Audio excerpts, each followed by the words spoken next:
पाग्ला भन्ने कुरा होइन।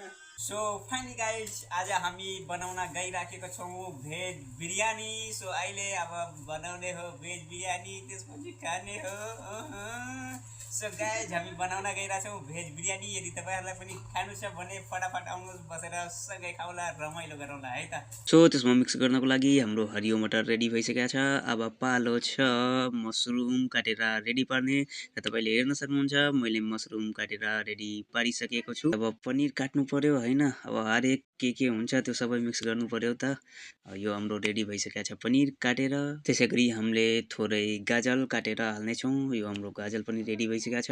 यो हाम्रो रेडी भइसक्यो टमाटर अनि प्याज, त्यसै गरी सिमला मिर्च पनि। सो फाइनली गाइस तपाईँले हेर्न सक्नुहुन्छ हाम्रो भेज बिरयानी बनाउने मटेरियल यहाँ रेडी भइसकेको छ। अब बाँकी छ पकाउने अनि खाने। हेरे नै कति मिठो बल्ल भनेर लागिसकेको छ। नजर नहान्नु है साथीहरू फेरि।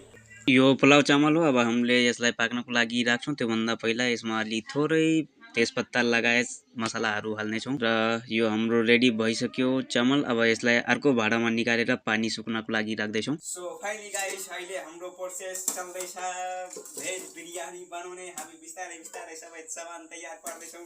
कति मिठो पाग्ला भन्ने कुरा होइन।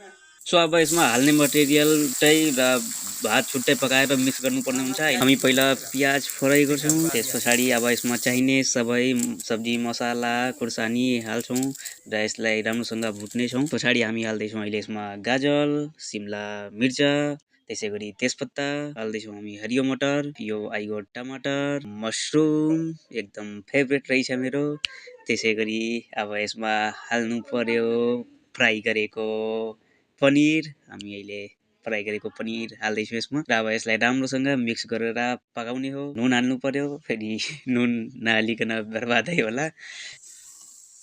तो फाइनली गाइस म तपाईँहरूलाई फेरि पनि अपडेट दिँदैछु। हाम्रो भेज बिरयानीको मटेरियल लगभग रेडी भइसकेको छ। अब एकैछिनमा खाने हो।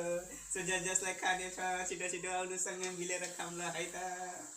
अहिले सबै पाकिसकेको छ। अब भात र तयार पारेको सबै मटेरियललाई मिक्स गर्नु पर्यो र यो भइसकेको छ मिक्स। अब हालेर खानु पर्यो, हेरौँ कस्तो पाकेछ है त। सो फाइनली गाइस हाम्रो मेहनत पकाउने मेहनत पश्चात पाकिसकेको छ भेज बिरयानी। अब खाएर हेर्ने हो कस्तो छ है त।